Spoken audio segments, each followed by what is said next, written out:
नमस्कार शेतकरी मित्रांनो, मी संकेत वानखडे आपणा सर्वांचे माझे YouTube channel digital agro academy मध्ये मनपूर्वक स्वागत करतो। आपणा सर्वांसाठी पुन्हा एकदा अत्यंत महत्त्वपूर्ण शेतीविषयक माहिती या व्हिडिओमध्ये घेऊन आलोय, जी की राहणार आहे आपली उन्हाळी तीळ पिकाविषयीची। उन्हाळी तिळाचे पीक जे आहे आता बहुतांश शेतकरी घेत आहेत। महाराष्ट्रात यावेळेस जे आहेत बहुतांश शेतकरी जे आहे उन्हाळी तीळ घेण्याच्या मागे आहेत। तर उन्हाळी तिळाचे नेमके व्यवस्थापन कसे केले पाहिजे, संपूर्ण व्यवस्थापन आपण या व्हिडिओमध्ये जाणून घेणार आहे। त्यामध्ये आपण बियाणं कुठलं वापरलं गेलं पाहिजे, अंतर किती सोडलं पाहिजे पेरणी करताना, त्याच्यानंतर खत व्यवस्थापन काय राहील, पाण्याचं व्यवस्थापन काय राहील, याची संपूर्ण डिटेलमध्ये माहिती जी आहे या व्हिडिओमध्ये आपण जाणून घेणार आहे। तर ही संपूर्ण माहिती जाणून घेण्याकरिता तुम्हाला हा व्हिडिओ जो आहे तो स्किप न करता शेवटपर्यंत बघायचा आहे, जेणेकरून तुम्ही सुद्धा तुमच्या शेतामध्ये तुमच्या प्लॉटमध्ये जे आहे हे व्यवस्थापन करू शकाल आणि चांगल्या प्रकारे जे आहे ते उत्पन्न घेऊ शकाल। आणि आतापर्यंत जर तुम्ही चॅनलवरती नवीन असाल तर चॅनलला सर्वात आधी सबस्क्राईब करून घ्या, नोटिफिकेशन बेलला क्लिक करा, जेणेकरून असेच नवनवीन शेतीविषयक माहितीचे व्हिडिओ जे आहे ते तुम्हाला सर्वात आधी बघायला मिळतील। तर शेतकरी मित्रांनो, चला वेळ वाया न घालवता आपण आपल्या विषयाला सुरुवात करूया। तर उन्हाळी तिळाचा पेरा जो आहे तो सध्या वाढलेला आहे। महाराष्ट्रामध्ये अनेक शेतकरी उन्हाळी तिळाचे पीक घेत आहेत, कारण उन्हाळी तिळामधनं आपण एकरी जे आहे ते 60 ते 65 हजारापर्यंतचं उत्पन्न त्या ठिकाणी घेऊ शकतो। शेतकरी मित्रांनो, जर आपण चांगल्या प्रकारे व्यवस्थापन त्या ठिकाणी केलं तर, चांगल्या प्रकारे पाण्याचं व्यवस्थापन, खताचं व्यवस्थापन केलं तर नक्कीच आपण एवढं उत्पन्न त्या ठिकाणी काढू शकतो। तर शेतकरी मित्रांनो, त्याच्यामध्ये जे आहे व्यवस्थापन करताना सुरुवात आज आपण करूया पेरणी कधी केली गेली पाहिजे। तर शेतकरी मित्रांनो, पेरणीचा जो कालावधी असतो उन्हाळी तिळाचा तो आहे 15 जानेवारी ते आपण 20 फेब्रुवारी पर्यंत पेरणी त्याची करू शकता। या कालावधीमध्ये पेरणी केली तरी चालेल उन्हाळी तिळाची। तर 15 जानेवारी ते 20 फेब्रुवारी हा कालावधी आहे। या कालावधी दरम्यान तुम्ही उन्हाळी तिळाचं जी आहे पेरणी त्या ठिकाणी करू शकता। आता दुसरा प्रश्न येतो तो म्हणजे त्या ठिकाणी जमीन कशा प्रकारे आपण प्रिपेअर केली गेली पाहिजे। तर शेतकरी मित्रांनो, तिळाचे जे बियाणे असते ते अत्यंत बारीक त्या ठिकाणी असतं, त्याचा शेप जो तो खूप स्मॉल त्या ठिकाणी असतो, त्याच्यामुळं जमीन आपल्याला भुसभुशीत अशा प्रकारची लागते। त्यामुळे जर तुमच्या जमिनीमध्ये ढेकळं वगैरे असतील तर जमिनीची चांगल्या प्रकारे मशागत करून ते ढेकळं वगैरे फोडून त्या ठिकाणी जमीन भुसभुशीत त्या ठिकाणी करा। आणि पेरणी करण्याच्या अगोदर एकदा जे आहे स्प्रिंकलरद्वारे तुमच्या शेतामध्ये पाणी द्या। पाणी दिल्यानंतर त्याच्यामध्ये पेरणी करा, कारण काय होईल, पेरणी केल्यानंतर जर तुम्ही लगेच त्याच्या ठिकाणी स्प्रिंकलरने पाणी दिलं तर मातीचा थर त्याच्यावरती जाऊन बसेल, त्याच्यामुळे उगवण क्षमतेमध्ये थोडी त्या ठिकाणी रेस्ट्रिक्शन येऊ शकतात। त्यामुळे शेतकरी मित्रांनो, शक्य असल्यास अगोदर थोडं पेरणीच्या अगोदर पाणी द्या आणि त्याच्यानंतर जे आहे 2-3 दिवसांनी जे आहे तुम्ही त्या ठिकाणी पेरणी करा। तर शेतकरी मित्रांनो, हा झाला आता पेरणीचा विषय। त्याच्यानंतर येतोय की एकरी तुम्हाला बियाणं किती लागेल। तर एकरी बियाणं सोडत असताना तुम्ही हे गोष्ट लक्षात घ्या शेतकरी मित्रांनो, अवघड आहे पण ही गोष्ट तुम्हाला लक्षात ठेवायची आहे। एका एकरासाठी 1.25 ते 1.5 किलो एवढंच बियाणं तुम्हाला सोडायचं आहे। 1.25 ते 1.5 किलो बियाणं तुम्हाला एका एकरासाठी वापरायचं आहे। आता हे वापरायचं कसं, कारण की शेतकरी मित्रांनो त्याच्यामध्ये एवढं कमी बियाणं एका एकरासाठी वापरायचं म्हटल्यास कठीण आहे। त्यासाठी तुम्हाला काय करायचं आहे, एक तर तुम्ही रेती घ्या किंवा शेणखत घ्या, त्याच्यामध्ये हे 1.25 ते 1.5 किलो जे तिळाचं बियाणं आहे ते बियाणं मिक्स करा आणि त्याची पेरणी करा। तिफनद्वारे तुम्ही त्याची पेरणी करू शकता, तिफनद्वारे त्याची पेरणी करा, जेणेकरून तुमचं बियाणं जे आहे ते योग्य प्रमाणात त्या ठिकाणी सुटेल आणि योग्य त्या ठिकाणी तुमची पेरणी होईल।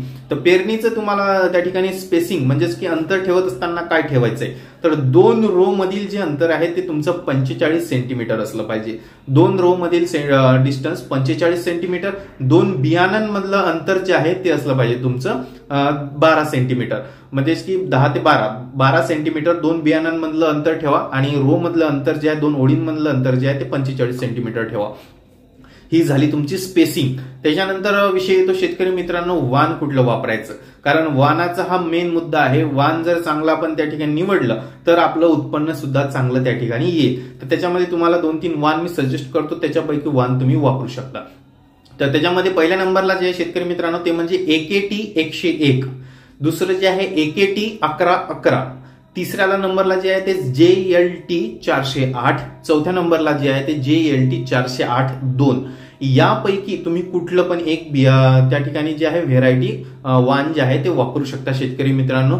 चारही वाणापैकी कुठलं पण एक वापरलं तरी तुम्हाला उत्पन्न अत्यंत चांगल्या अशा प्रकारचं येईल. पुन्हा एकदा वाण सांगतो, वाटलंच तर नोट डाऊन करून घ्या. AKT 101, AKT 1111, JLT 408, JLT 408-2. हे यापैकी कुठलं पण एक तुम्ही वाण वापरा. अत्यंत चांगला अशा प्रकारचा तुम्हाला रिझल्ट भेटेल. उत्पन्नामध्ये चांगल्या अशा प्रकारची वाढ झालेली त्या ठिकाणी तुम्हाला दिसून येईल. हे झालं आता आपलं वाणाचं. त्याच्यानंतरचा नेक्स्ट जो पॉईंट येतो शेतकरी मित्रांनो, तो येतो बीज प्रक्रियेचा. तर बीज प्रक्रिया शक्यतो तुम्ही करा.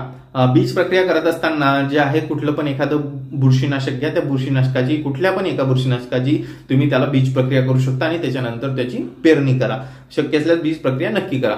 तर हा झाला बीज प्रक्रियेचा मुद्दा. आता दुसरा जो मुद्दा आहे तो शेतकरी मित्रांनो, त्याच्यानंतर तो खत व्यवस्थापनाचा, की त्याच्या अगोदर आपण तण व्यवस्थापन बघूया. खत व्यवस्थापनाच्या अगोदर तण व्यवस्थापन बघूया. तर शेतकरी मित्रांनो शक्यतो काय आहे की आपण जर तीळ पिकाची पेरणी केली त्याच्यानंतर तुम्हाला 20 ते 25 दिवस कुठल्याच प्रकारचं तण तुमच्या शेतामध्ये दिसून येणार नाही. तरी पण आपल्याला प्रिकॉशन म्हणून, प्रिव्हेन्शन म्हणून त्या ठिकाणी काम करायचं आहे की प्री इमर्जन्स जे हर्बिसाइड असते, प्री इमर्जन्स तणनाशक जे असते ते आपल्याला फवारणी करायचं आहे. प्री इमर्जन्सचा अर्थ काय आहे? तो प्री इमर्जन्सचा अर्थ असा आहे की पेरणी केल्याच्या दिवसापासनं तर 48 तासांपर्यंत म्हणजे 0 ते 3 दिवसापर्यंत तुम्हाला हे तणनाशक जे आहे ते फवारायचं असतं. 0वा दिवस म्हणजे तुमचा पेरणीचा दिवस आणि तिथून पुढे तिसऱ्या दिवसापर्यंत म्हणजेच की 48 तासांच्या आत तुम्हाला हे तणनाशक फवारायचं असतं. तर तेच तुम्हाला करायचं आहे. पेरणी केल्यानंतर 48 तासांच्या आत तुम्हाला हे pre emergence herbicide, pre emergence तणनाशक तुम्हाला तुमच्या शेतामध्ये फवारायचं आहे. तर ते तणनाशक कुठलं घ्यायचं? तर तणनाशक घेत असताना शेतकरी मित्रांनो जर तुम्ही कृषी केंद्रावरती गेले तर त्यांना मागायचं त्या ठिकाणी पेंड्यामिथॅलिन असलेलं, पेंड्यामिथॅलिन 38.7% असलेलं कुठलं पण एखादं तणनाशक तुम्ही वापरू शकता. UPLचं डोस सुपर झालं, इतर सुद्धा कुठल्या पण कंपन्या आहेत त्याच्यामध्ये हा घटक असलेलं पेंड्यामिथॅलिन 38.7% हा घटक असलेलंच त्या ठिकाणी तुम्ही जे आहे हे pre emergence herbicide, pre emergence तणनाशक त्या ठिकाणी वापरा.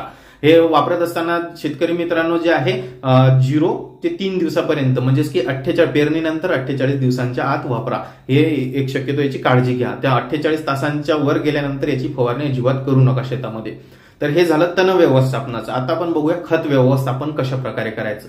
तर शेतकरी मित्रांनो खत व्यवस्थापन करत असताना तुम्ही त्याच्यामध्ये मी तुम्हाला 3-4 कॉम्बिनेशन सांगतो, त्याच्यापैकी कुठलं पण एक वापरला तरी चालेल. तर शेतकरी मित्रांनो त्याच्यामध्ये तुम्ही वापरू शकता, त्याच्यामध्ये 14-35-14 प्लस 5 किलो सल्फर वापरू शकता. नाहीतर मग त्याच्यामध्ये तुम्ही वापरू शकता 1 बॅग DAP प्लस MOP, हे सुद्धा तुम्ही कॉम्बिनेशन त्या ठिकाणी वापरू शकता.